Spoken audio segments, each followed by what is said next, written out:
या लोकांच्या करता प्रशासन करेल। तुर्तास धन्यवाद या माहितीबद्दल। अशी वेळ खरंच कोणावरही येऊ नये। आणि आता लॉकडाऊनच्या संदर्भातल्या काही बातम्या।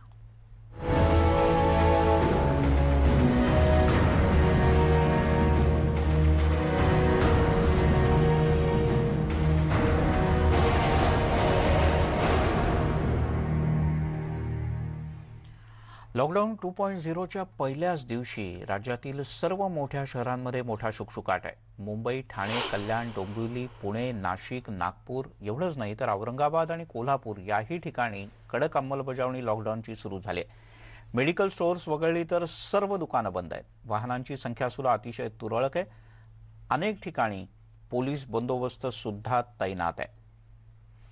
संदीप राजगोळकर आपल्यासोबत थेट कोल्हापुरातून आपले प्रतिनिधी जोडले गेले आहेत। संदीप, खरं तर काल परवा आपण बघितलं कोल्हापुरात बाजारामध्ये मोठी गर्दी झाली होती। घाऊक व्यापारी सुद्धा काही रस्त्यावर उतरले होते की आम्हाला दुकानं उघडी ठेवायला मिळाली पाहिजेत किंवा लोकही बाहेर पडले होते। आज सकाळपासून काय स्थिती आहे?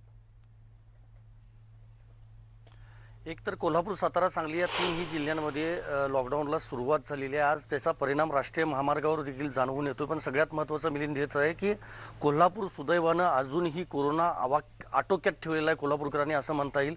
साताऱ्याचा जर आकडा पाहिला तर 1100 रुग्णांचा आकडा आहे। 762 रुग्ण सांगली जिल्ह्यात सापडले आणि कोल्हापूरमध्ये फक्त 388 कोरोनाचे रुग्ण गेल्या 24 तासांमध्ये सापडलेले आहेत। सध्या फक्त 2700 ॲक्टिव्ह रुग्ण जे आहेत ते कोल्हापूर जिल्ह्यामध्ये आहेत। जवळपास 1500 बेड शिल्लक आहेत, जे पुण्यातला आपण आता वेदनादायी चित्र पाहिलं त्याच्या उलट परिस्थिती सध्या कोल्हापूरमध्ये आहे। कारण कोल्हापूरकर नियम पाळतात। चेंबर ऑफ कॉमर्सनं म्हटलं होतं की कुठल्याही परिस्थितीमध्ये दुकानं उघडणार, मात्र ज्या वेळेला लॉकडाऊनची ही घोषणा करण्यात आली त्यानंतर स्वतःहून व्यापारी असतील, उद्योगधंदे कारखानदार असतील ते स्वतःहून या लॉकडाऊनमध्ये खरं तर सहभागी झाले आहेत। अनेक ठिकाणी पोलीस बंदोबस्त देखील तैनात करण्यात आलेला आहे। अनेक ठिकाणी बॅरिकेड्स देखील लावलेले आहेत। आणि सगळ्यात महत्त्वाचं हेच आहे की ज्या ठिकाणी पेशंटची संख्या वाढलेली आहे त्या ठिकाणी कडक असे निर्बंध लावलेले आहेत। कोल्हापूरचा जर विचार केला तर जे जिल्ह्यातले ग्रामीण भागातले जे आठवडी बाजार आहेत, मग तालुक्यांचं ठिकाण असेल, मोठी शहरं असतील, खेडेगाव असतील, तिथले सगळे आठवडी बाजार पूर्णपणे रद्द करण्यात आलेले आहेत। ज्योतिबाची यात्रा देखील येणाऱ्या 17 तारखेला जी होणार होती चैत्र यात्रा ती देखील रद्द करण्यात आलेली आहे। मास्क नसेल तर मोठ्या प्रमाणामध्ये दंड केला जातोय। त्यामुळं जी काही नियमावली आहे ती सगळी नियमावली कोल्हापूरकर पाळतानाचं चित्र पाहायला मिळते। सांगली जिल्ह्यामध्ये देखील तीच परिस्थिती आहे। सांगलीचा जर विचार केला तर बाजारपेठा पूर्णपणे सकाळपासून शांतता त्या ठिकाणी पाहायला मिळते। पण एक महत्त्वाचं आहे की लोकांमध्ये अजूनही संभ्रम आहे।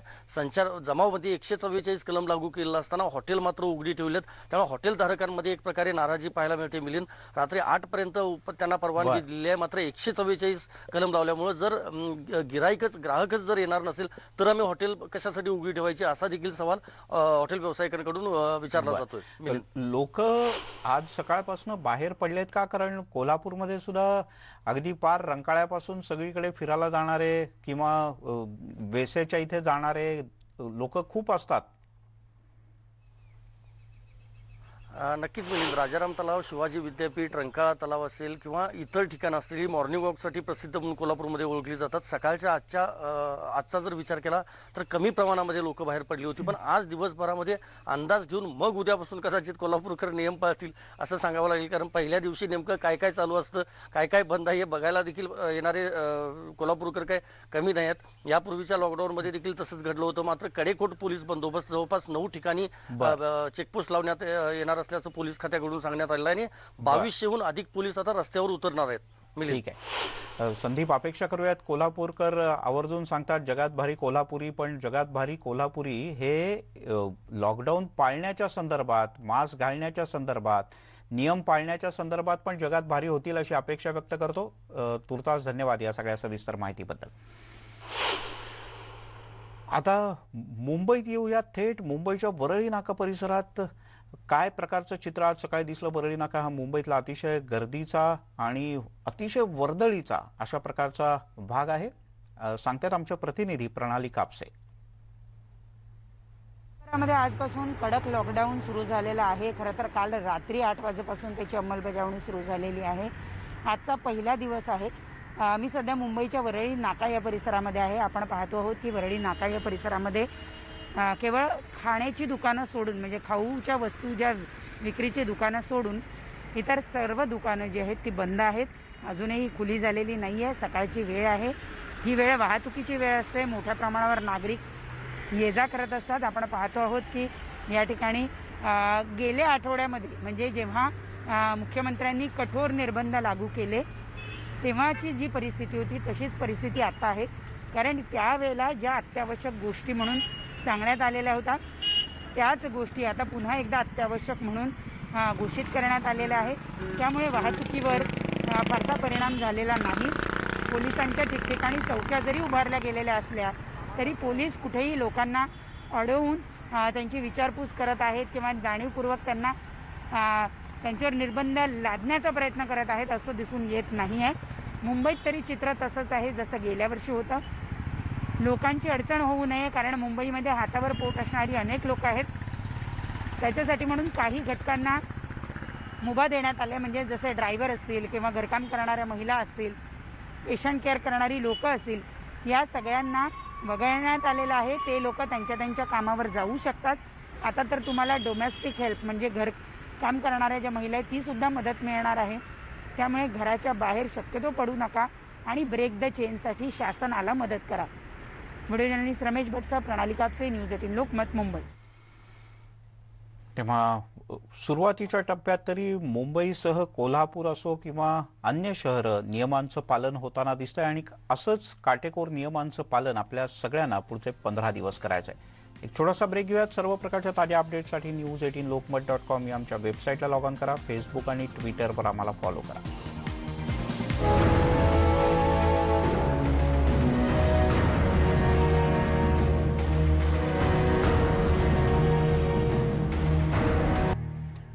ब्रेकनंतर आपल्या सगळ्यांचं पुन्हा एकदा स्वागत.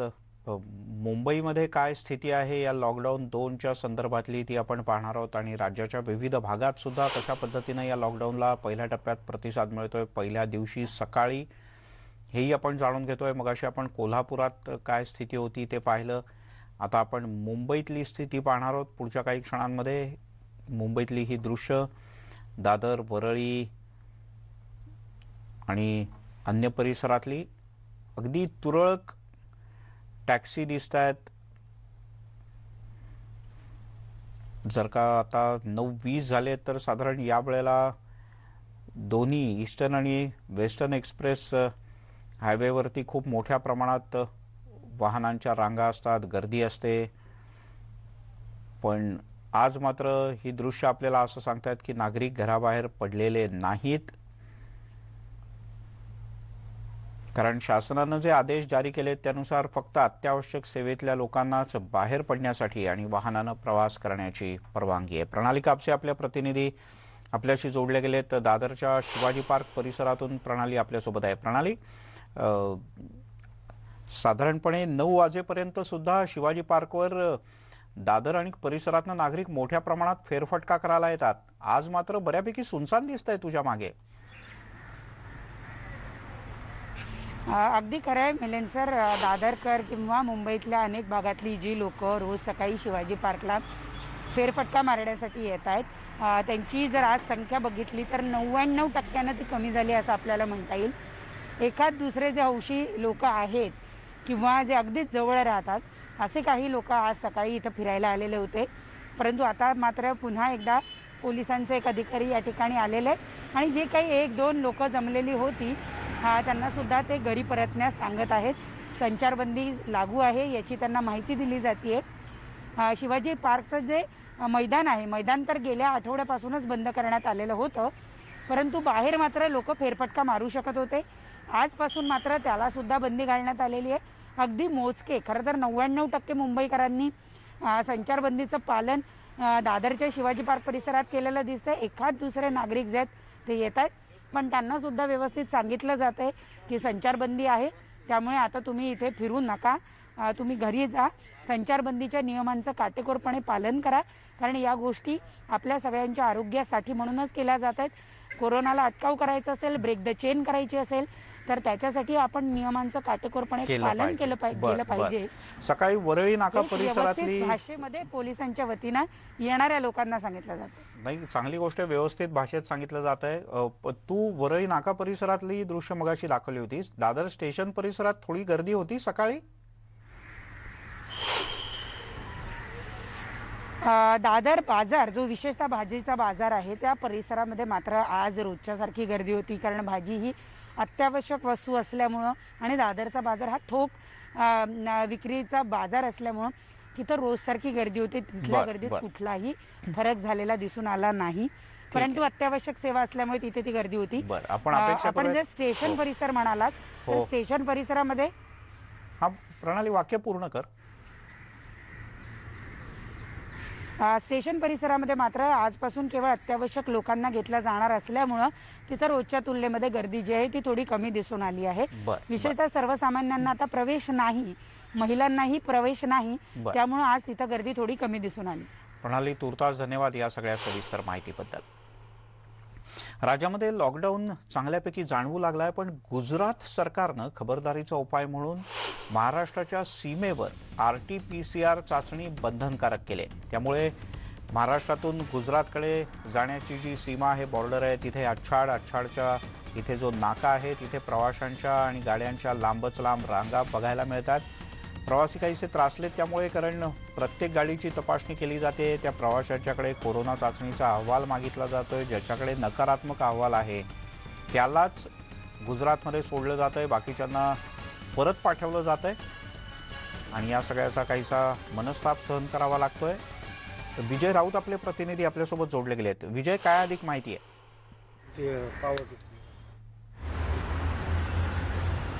नक्कीच मिलिंद, 2020 साली आपण बघितलं असेल की ह्या ठिकाणी जर आपण बघितलं तर मागच्या वर्षी देखील अनेक लोक जे आहेत ते पायी चलत निघाले होते. अनेकाच्या अपघातामध्ये या ठिकाणी मृत्यू देखील झाला होता. परंतु आत्ताचा काळ जर बघितला तर गुजरात असेल, राजस्थान असेल, या ठिकाणून बरेचसे लोक जे आहेत ते पुणे असेल, कोल्हापूर, मुंबईच्या दिशेने जे आहेत कामासाठी येत असतात. व्यापारी वर्ग आहे, नोकर वर्ग आहे. परंतु लॉकडाऊन झाल्यामुळे पुन्हा एकदा जे आहेत इथले नागरिक असतील ते गुजरातच्या दिशेने निघालेले आहेत, राजस्थानच्या दिशेने निघाले आहेत. परंतु RT-PCR रिपोर्ट जर नसेल तर त्यांना गुजरातमध्ये बंदी जी आहे ती घालण्यात आलेली आहे. जोपर्यंत तुमच्याकडे RT-PCR रिपोर्ट नाही आहे तोपर्यंत तुम्हाला गुजरातमध्ये येण्यास बंदी असणार आहे. तर दुसरीकडे जर आपण जर बघितलं तर RT-PCR रिपोर्ट आणा तरच तुम्ही गुजरातमध्ये या, असं देखील या ठिकाणी गुजरात प्रशासनाकडून सांगण्यात येतं. परंतु लांबच लांब रांगा ज्या आहेत आपल्याला वाहनाच्या लागलेल्या पाहायला मिळतात. नागरिक जो आहे तो त्रस्त झालेला पाहायला मिळतोय. काल जी परिस्थिती होती तशीच परिस्थिती आज पण आपल्याला झालेली पाहायला मिळते. कारण मागील वर्षी देखील काही प्रवासी जे आहे पायी चलत निघाले होते. अनेक जणांचा या ठिकाणी अपघातात मृत्यू देखील झाला होता.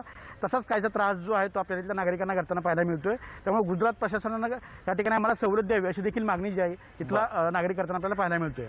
बरं विजय, तुर्तास धन्यवाद या सगळ्या सविस्तर माहितीबद्दल. तिकडे औरंगाबादमधलं कालचं प्रकरण आणखीन तापणार असं दिसतंय. औरंगाबादमध्ये सलून चालक मृत्यू प्रकरणात आता या घटनेचं CCTV फुटेज समोर आलंय आणि ही संपूर्ण घटना CCTVमध्ये रेकॉर्ड झाली होती. पोलिसांशी बोलता बोलताच सदर व्यक्तीला चक्कर आली आणि तो खालती कोसळला असं या फुटेजमध्ये दिसतंय.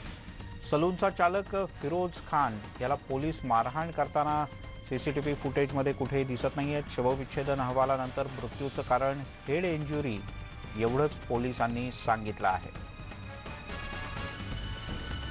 त्यामुळे काल पोलीस जेव्हा सगळं बंद करत होते त्यावेळेला एका सलूनमध्ये म्हणजे केशकर्तनालयात एक व्यक्ती दुकान उघडं ठेवून काम करत होता. यावेळेला पोलिसांनी त्याला झापलं पण आणि त्याच दरम्यान पोलीस आणि त्या व्यक्तीमध्ये बातचीत सुरू असतानाच ती व्यक्ती चक्कर येऊन खालती कोसळली. सचिन जिरे आपले प्रतिनिधी आपल्यासोबत आहेत. सचिन, काय अधिक माहिती आहे?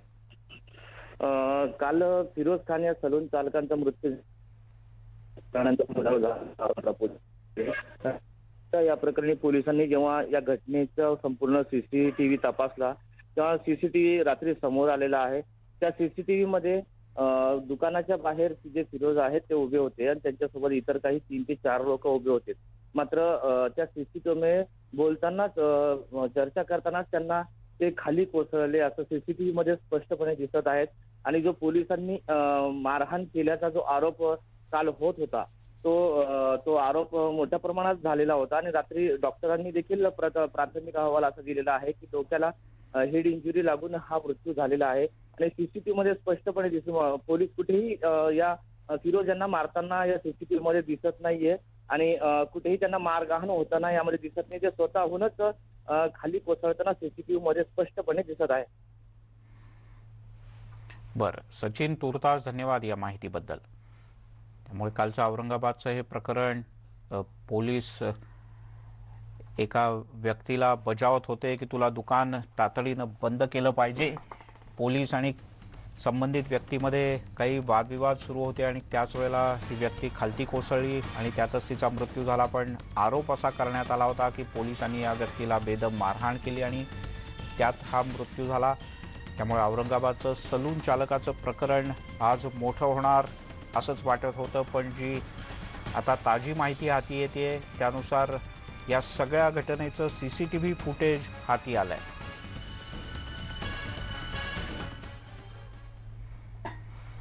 आपण पाहतो आहोत या CCTV फुटेजमध्ये पोलीस या सदर व्यक्तीला बजावतायत आणि असं होत असतानाच ती व्यक्ती खालती कोसळली अचानक.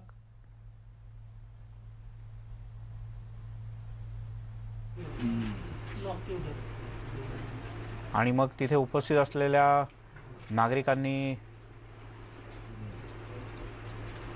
त्या व्यक्तीला तातडीनं रुग्णालयात दाखल केलं. या अख्ख्या CCTV फुटेजमध्ये सदर व्यक्ती कुठेही पोलीस त्या व्यक्तीला मारहाण करताना दिसत नाहीयेत.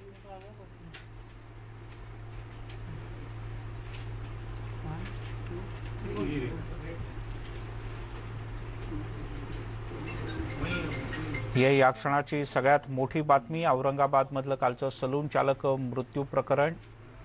आणि घटनेच्या CCTV फुटेजवरून हे स्पष्ट होत आहे की औरंगाबादमध्ये पोलिसांनी सदर व्यक्तीला कुठेही मारहाण केलेली नाही. तर पोलिसांनी बजावल्यानंतर उभं असताना ही व्यक्ती अचानक खालती कोसळली आणि त्यातच या व्यक्तीचा मृत्यू झाला.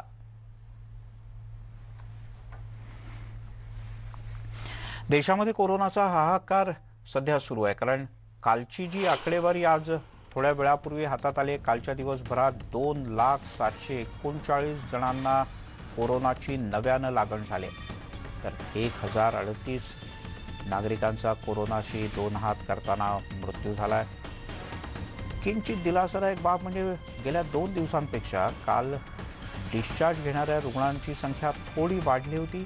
93,500 जणांनी डिस्चार्ज घेतला होता. तर सध्या देशात 14,71,000 हे ॲक्टिव्ह रुग्ण आहेत. त्यामुळे एका दिवसात 2 लाखपेक्षा जास्त पॉझिटिव्ह सापडले. प्रशांत लीला रामदास आपले दिल्लीचे प्रतिनिधी आपल्यासोबत आहेत. प्रशांत, देशभरातली आकडेवारी काय सांगते? देशभरातली आकडेवारी अतिशय धक्कादायक आहे. आतापर्यंतची सगळ्यात मोठी आकडेवारी, सगळ्यात जास्त नवीन रुग्ण आढळले गेल्या 24 तासामध्ये. जरी आकडेवारी बघितली तर आपण 2,739 नवीन प्रकरणं आढळली आहे. ही अतिशय धक्कादायक आहे. कारण की आता गेल्या वर्षी साधारणतः 1 लाखापर्यंत आकडेवारी आणि दुसऱ्या लाटेमध्ये आता ही आकडेवारी 2 लाखाच्या पार पडलेली आहे. आणि मृत्यूची संख्या देखील 1,038 झालेली आहे. याचा अर्थ असा होतो की ज्या पद्धतीनं गेल्या 24 तासाच्या ज्या रुग्णांची संख्या जर बघितली तर गेल्या 5 दिवसामध्ये साधारणतः दररोज 1.5 लाखांची रुग्ण वाढत आहे. आणि गेल्या 21 दिवसामध्ये आपण 1 लाखावरून 2 लाखापर्यंत पोहोचलेलो आहे. आणि गेल्या 11 दिवसामध्ये जर बघितलं आपण तर या सगळ्या प्रकारचे धोका वाढत असल्याचं निश्चित आहे. अनेक राज्यामध्ये आता लॉकडाऊनच्या दिशेने जात आहे. राजस्थान लॉकडाऊनच्या दिशेने जात आहे, दिल्ली लॉकडाऊनच्या दिशेने जात आहे, महाराष्ट्रामध्ये लॉकडाऊन सुरू झालेलं आहे, उत्तर प्रदेशामध्ये देखील लॉकडाऊनच्या दिशेने जात आहे.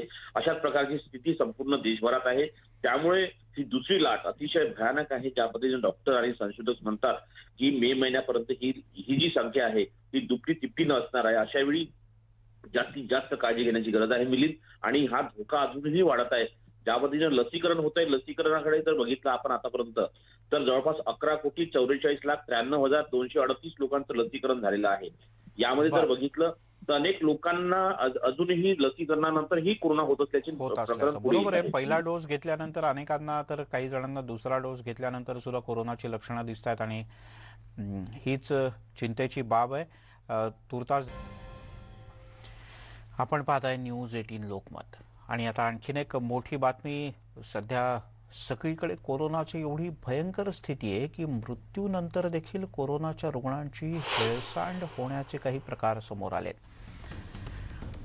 कोरोनाच्या संदर्भातला जो प्रोटोकॉल आहे त्यानुसार कोरोना बाधित व्यक्तीचा जर का मृत्यू झाला तर त्या व्यक्तीचा मृतदेह नातेवाईकांच्या हाती देण्यात येत नाही. अनेकदा जर का तो दिलास तर तो पूर्णपणे पॅक करून दिला जातो. त्याला कोणाचाही स्पर्श होणार नाही किंवा त्याचा शरीराचा कोणताही भाग उघडा राहणार नाही याची काळजी घेतली जाते. पण पॅकिंग किटच्या अभावी एका कोरोना रुग्णाचा मृतदेह अनेक तास तसाच पडून होता. हा सगळा धक्कादायक प्रकार झाला आहे नाशिकमध्ये. नाशिक पालिकेच्या बिटको रुग्णालयातला हा सगळा धक्कादायक प्रकार आहे. कधी स्मशानभूमीत जागा मिळत नाही तर कधी ॲम्ब्युलन्स मिळत नाही. कधी मृतदेह नीट बांधायला पीठ मिळत नाही. असे सगळे धक्कादायक प्रकार आपल्या आजूबाजूला घडतात. या दवाखान्यामध्ये अतिशय गंभीर परिस्थिती आहे. या ठिकाणी स्टॉक कमी आहे. एखादा पेशंट मेला तर त्याच्याकडे लक्ष द्यायला कोणी नाही. पेशंट जर मेला तर त्याला किट सुद्धा बाहेरून आणावं लागतं. महापालिकेमध्ये किटच नाही. आदरणीय आयुक्त साहेबांनी या ठिकाणी लक्ष टाकावा. 650 पेशंट पैकी फक्त 4-5 नर्स असतात. त्यांनाही काही समजत नाही. सामान्य माणसाला काही समजत नाही. या ठिकाणी दवाखान्यामध्ये चौकशी केली पाहिजे. या ठिकाणी जे सुरक्षा गार्ड आहे ते 6-6 महिन्यापासून त्यांना पगार नाही. टेम्पोररीची भरती त्यांना पगार नाही. या दवाखान्यामध्ये 100% माणूस येणारा 75% तो मेल्याशिवाय राहत नाही. याचं कारण असं आहे की इथं यंत्रणा बरोबर नाही. शासनाने कामगार उपायुक्तांनी किंवा कामगार आयुक्तांनी याच्याकडे लक्ष टाकावं. महापौर असेल त्यांनी पाहणी करावी. फक्त मोठ्या माणसालाच न्याय मिळतो. गरिबी सामान्य माणसाला न्याय मिळत नाही. सगळं काही भगवान भरोसे सुरू आहे. पण त्याला जर का कृतीची जोड द्यायची असेल तर आपण शासकीय नियमांचं पालन केलं पाहिजे आणि या संचारबंदीत लॉकडाऊनमध्ये शक्यतो घरातच राहिलं पाहिजे. या बुलेटिनमध्ये इथेच थांबूयात. सर्व प्रकारच्या ताज्या अपडेटसाठी news18lokmat.com या आमच्या वेबसाईटला लॉग ऑन करा. फेसबुक आणि ट्विटरवर फॉलो करा.